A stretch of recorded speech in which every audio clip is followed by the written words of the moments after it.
Kisah Para Rasul pasal 3. Petrus menyembuhkan orang lumpuh. Pada suatu hari menjelang waktu sembahyang, yaitu pukul 3 petang, naiklah Petrus dan Yohanes ke bait Allah. Di situ ada seorang laki-laki yang lumpuh sejak lahirnya, sehingga ia harus diusung. Tiap-tiap hari orang itu diletakkan dekat pintu gerbang bait Allah, yang bernama Gerbang Indah, untuk meminta sedekah kepada orang yang masuk ke dalam bait Allah. Ketika orang itu melihat bahwa Petrus dan Yohanes hendak masuk ke bait Allah, ia meminta sedekah. Mereka menatap dia dan Petrus berkata, "Lihatlah kepada kami."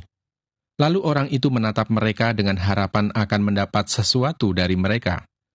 Tetapi Petrus berkata, "Emas dan perak tidak ada padaku, tetapi apa yang kupunyai kuberikan kepadamu. Demi nama Yesus Kristus, orang Nazaret itu, berjalanlah." Lalu ia memegang tangan kanan orang itu dan membantu dia berdiri. Seketika itu juga kuatlah kaki dan mata kaki orang itu. Ia melonjak berdiri, lalu berjalan kian kemari dan mengikuti mereka ke dalam bait Allah. Berjalan dan melompat-lompat serta memuji Allah. Seluruh rakyat itu melihat dia berjalan sambil memuji Allah. Lalu mereka mengenal dia sebagai orang yang biasanya duduk meminta sedekah di gerbang indah bait Allah, sehingga mereka takjub dan tercengang tentang apa yang telah terjadi padanya. Khotbah Petrus di Serambi Salomo. Karena orang itu tetap mengikuti Petrus dan Yohanes, maka seluruh orang banyak yang sangat keheranan itu datang mengerumuni mereka di serambi yang disebut Serambi Salomo. Petrus melihat orang banyak itu lalu berkata, "Hai orang Israel, mengapa kamu heran tentang kejadian itu, dan mengapa kamu menatap kami seolah-olah kami membuat orang ini berjalan karena kuasa atau kesalehan kami sendiri?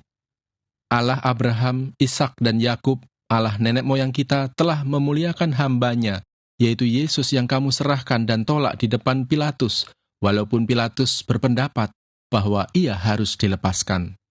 Tetapi kamu telah menolak yang kudus dan benar, serta menghendaki seorang pembunuh sebagai hadiahmu.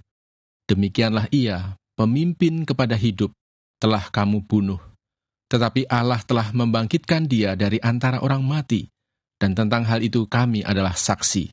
Dan karena kepercayaan dalam nama Yesus, maka nama itu telah menguatkan orang yang kamu lihat dan kamu kenal ini, dan kepercayaan itu telah memberi kesembuhan kepada orang ini di depan kamu semua.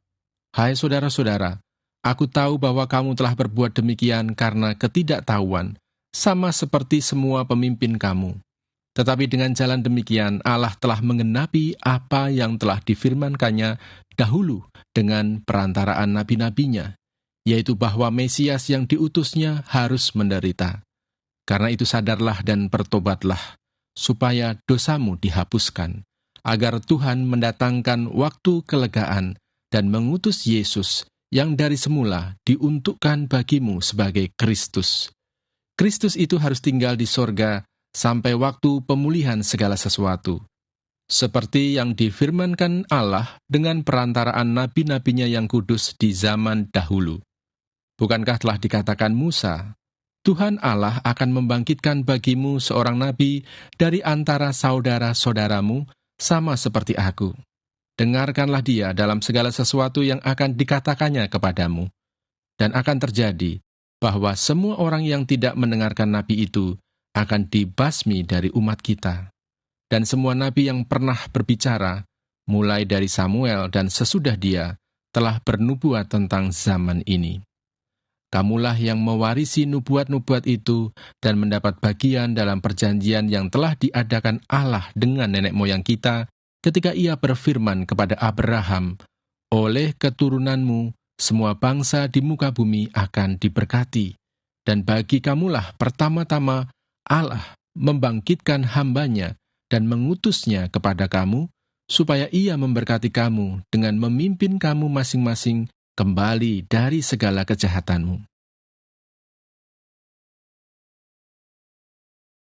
Kisah Para Rasul pasal 4. Petrus dan Yohanes di hadapan Mahkamah Agama. Ketika Petrus dan Yohanes sedang berbicara kepada orang banyak, mereka tiba-tiba didatangi imam-imam dan kepala pengawal bait Allah, serta orang-orang Saduki. Orang-orang itu sangat marah karena mereka mengajar orang banyak dan memberitakan bahwa dalam Yesus ada kebangkitan dari antara orang mati. Mereka ditangkap dan diserahkan ke dalam tahanan sampai keesokan harinya karena hari telah malam. Tetapi di antara orang yang mendengar ajaran itu banyak yang menjadi percaya, sehingga jumlah mereka menjadi kira-kira 5.000 orang laki-laki.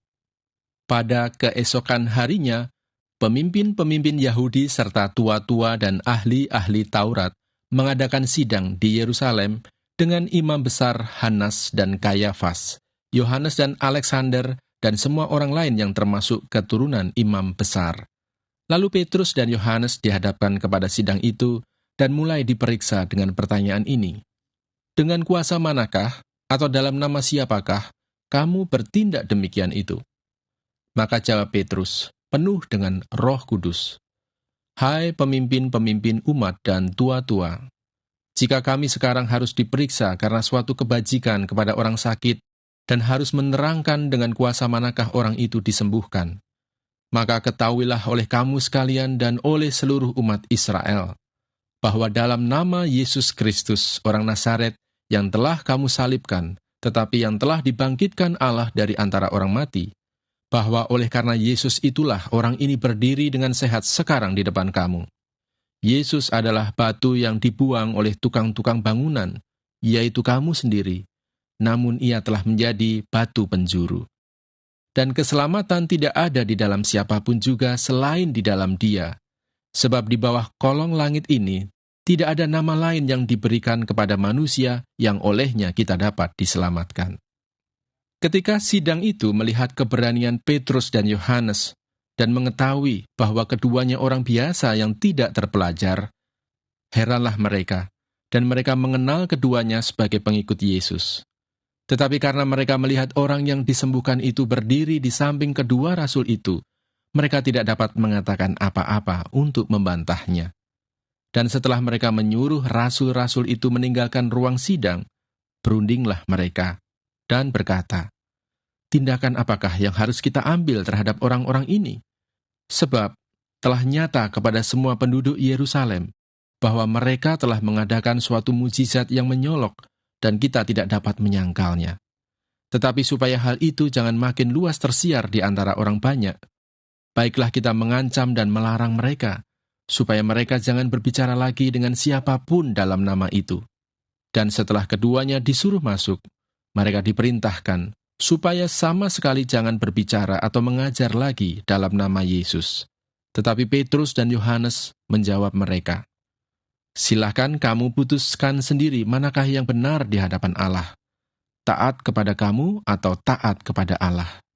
Sebab tidak mungkin bagi kami untuk tidak berkata-kata tentang apa yang telah kami lihat dan yang telah kami dengar." Mereka semakin keras mengancam rasul-rasul itu, tetapi akhirnya melepaskan mereka juga, sebab sidang tidak melihat jalan untuk menghukum mereka, karena takut akan orang banyak yang memuliakan nama Allah berhubung dengan apa yang telah terjadi. Sebab orang yang disembuhkan oleh mujizat itu sudah lebih dari 40 tahun umurnya. Doa jemaat. Sesudah dilepaskan, pergilah Petrus dan Yohanes kepada teman-teman mereka. Lalu mereka menceritakan segala sesuatu yang dikatakan imam-imam kepala dan tua-tua kepada mereka. Ketika teman-teman mereka mendengar hal itu, berserulah mereka bersama-sama kepada Allah, katanya, "Ya Tuhan, Engkaulah yang menjadikan langit dan bumi, laut dan segala isinya, dan oleh Roh Kudus dengan perantaraan hamba-Mu Daud, Bapa kami, Engkau telah berfirman, mengapa rusuh bangsa-bangsa, mengapa suku-suku bangsa mereka-reka perkara yang sia-sia? Raja-raja dunia bersiap-siap dan para pembesar berkumpul untuk melawan Tuhan dan yang diurapinya. Sebab sesungguhnya telah berkumpul di dalam kota ini Herodes dan Pontius Pilatus beserta bangsa-bangsa dan suku-suku bangsa Israel melawan Yesus, hamba-Mu yang kudus yang Engkau urapi, untuk melaksanakan segala sesuatu yang telah Engkau tentukan dari semula oleh kuasa dan kehendak-Mu. Dan sekarang, ya Tuhan, lihatlah bagaimana mereka mengancam kami, dan berikanlah kepada hamba-hambamu keberanian untuk memberitakan firman-Mu. Ulurkanlah tangan-Mu untuk menyembuhkan orang, dan adakanlah tanda-tanda dan mujizat-mujizat oleh nama Yesus, hamba-Mu yang kudus. Dan ketika mereka sedang berdoa, goyanglah tempat mereka berkumpul itu, dan mereka semua penuh dengan Roh Kudus. Lalu mereka memberitakan firman Allah dengan berani. Cara hidup jemaat. Adapun kumpulan orang yang telah percaya itu, mereka sehati dan sejiwa, dan tidak seorang pun yang berkata bahwa sesuatu dari kepunyaannya adalah miliknya sendiri, tetapi segala sesuatu adalah kepunyaan mereka bersama. Dan dengan kuasa yang besar, rasul-rasul memberi kesaksian tentang kebangkitan Tuhan Yesus, dan mereka semua hidup dalam kasih karunia yang melimpah-limpah. Sebab tidak ada seorang pun yang berkekurangan di antara mereka, karena semua orang yang mempunyai tanah atau rumah menjual kepunyaannya itu, dan hasil penjualan itu mereka bawa, dan mereka letakkan di depan kaki rasul-rasul, lalu dibagi-bagikan kepada setiap orang sesuai dengan keperluannya. Demikian pula dengan Yusuf, yang oleh rasul-rasul disebut Barnabas, artinya anak penghiburan, seorang Lewi dari Siprus. Ia menjual ladang miliknya, lalu membawa uangnya itu dan meletakkannya di depan kaki rasul-rasul. Kisah para Rasul pasal 5. Ananias dan Safira. Ada seorang lain yang bernama Ananias. Ia beserta istrinya Safira menjual sebidang tanah. Dengan setahu istrinya, ia menahan sebagian dari hasil penjualan itu, dan sebagian lain dibawa dan diletakkannya di depan kaki rasul-rasul. Tetapi Petrus berkata, "Ananias, mengapa hatimu dikuasai iblis, sehingga engkau mendustai Roh Kudus dan menahan sebagian dari hasil penjualan tanah itu? Selama tanah itu tidak dijual, bukankah itu tetap kepunyaanmu? Dan setelah dijual, bukankah hasilnya itu tetap dalam kuasamu? Mengapa engkau merencanakan perbuatan itu dalam hatimu? Engkau bukan mendustai manusia, tetapi mendustai Allah." Ketika mendengar perkataan itu, rebahlah Ananias dan putuslah nyawanya. Maka sangatlah ketakutan semua orang yang mendengar hal itu. Lalu datanglah beberapa orang muda, mereka mengapani mayat itu, mengusungnya keluar, dan pergi menguburnya. Kira-kira 3 jam kemudian, masuklah istri Ananias, tetapi ia tidak tahu apa yang telah terjadi. Kata Petrus kepadanya, "Katakanlah kepadaku, dengan harga sekiankah tanah itu kamu jual?" Jawab perempuan itu, "Betul, sekian." Kata Petrus, "Mengapa kamu berdua bersepakat untuk mencobai roh Tuhan? Lihatlah, orang-orang yang baru mengubur suamimu berdiri di depan pintu, dan mereka akan mengusung engkau juga keluar." Lalu rebahlah perempuan itu seketika itu juga di depan kaki Petrus, dan putuslah nyawanya. Ketika orang-orang muda itu masuk, mereka mendapati dia sudah mati. Lalu mereka mengusungnya keluar dan menguburnya di samping suaminya. Maka sangat ketakutanlah seluruh jemaat dan semua orang yang mendengar hal itu. Tanda-tanda dan mujizat-mujizat. Dan oleh rasul-rasul diadakan banyak tanda dan mujizat di antara orang banyak. Semua orang percaya selalu berkumpul di Serambi Salomo dalam persekutuan yang erat. Orang-orang lain tidak ada yang berani menggabungkan diri kepada mereka, namun mereka sangat dihormati orang banyak. Dan makin lama makin bertambahlah jumlah orang yang percaya kepada Tuhan, baik laki-laki maupun perempuan. Bahkan mereka membawa orang-orang sakit keluar ke jalan raya dan membaringkannya di atas balai-balai dan tilam, supaya apabila Petrus lewat, setidak-tidaknya bayangannya mengenai salah seorang dari mereka. Dan juga orang banyak dari kota-kota di sekitar Yerusalem datang berduyun-duyun, serta membawa orang-orang yang sakit dan orang-orang yang diganggu roh jahat. Dan mereka semua disembuhkan. Rasul-rasul dilepaskan dari penjara. Akhirnya mulailah imam besar dan pengikut-pengikutnya, yaitu orang-orang dari mazhab Saduki, bertindak sebab mereka sangat iri hati. Mereka menangkap rasul-rasul itu, lalu memasukkan mereka ke dalam penjara kota.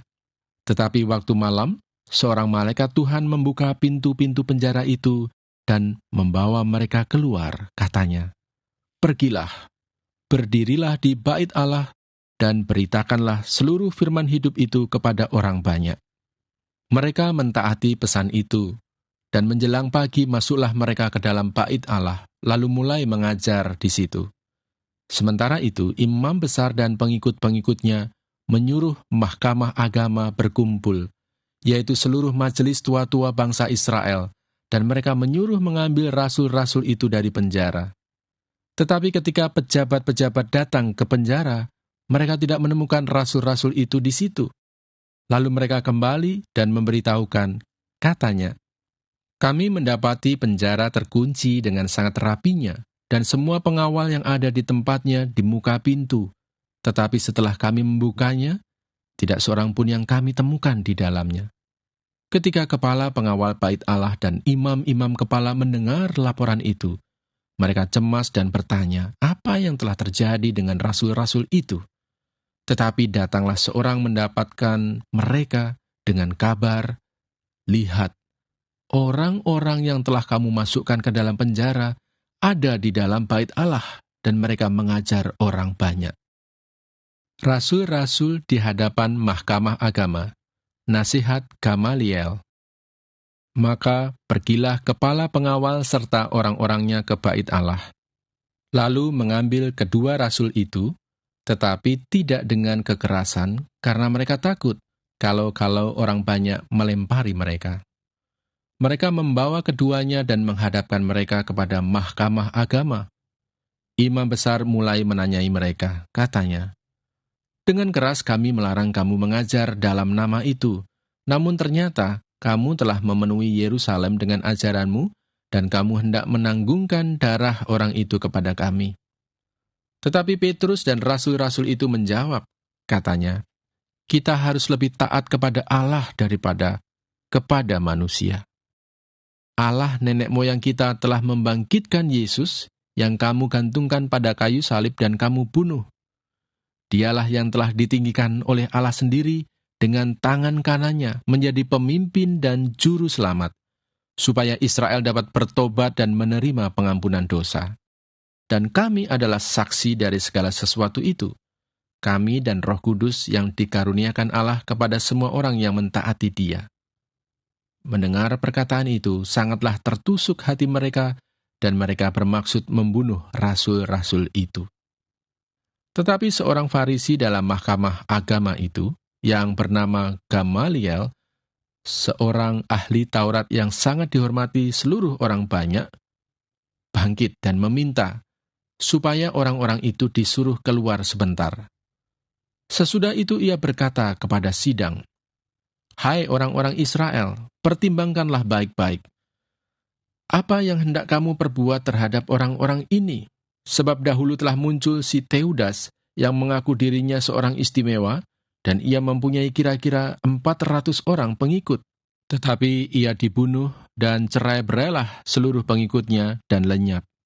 Sesudah dia, pada waktu pendaftaran penduduk, muncullah si Yudas, seorang Galilea. Ia menyeret banyak orang dalam pemberontakannya, tetapi ia juga tewas dan cerai-berailah seluruh pengikutnya. Karena itu aku berkata kepadamu, janganlah bertindak terhadap orang-orang ini. Biarkanlah mereka, sebab jika maksud dan perbuatan mereka berasal dari manusia, tentu akan lenyap. Tetapi kalau berasal dari Allah, kamu tidak akan dapat melenyapkan orang-orang ini. Mungkin ternyata juga nanti bahwa kamu melawan Allah." Nasihat itu diterima. Mereka memanggil rasul-rasul itu, lalu menyesah mereka dan melarang mereka mengajar dalam nama Yesus. Sesudah itu mereka dilepaskan. Rasul-rasul itu meninggalkan sidang mahkamah agama dengan gembira, karena mereka telah dianggap layak menderita penghinaan oleh karena nama Yesus. Dan setiap hari mereka melanjutkan pengajaran mereka di bait Allah dan di rumah-rumah orang dan memberitakan Injil tentang Yesus yang adalah Mesias.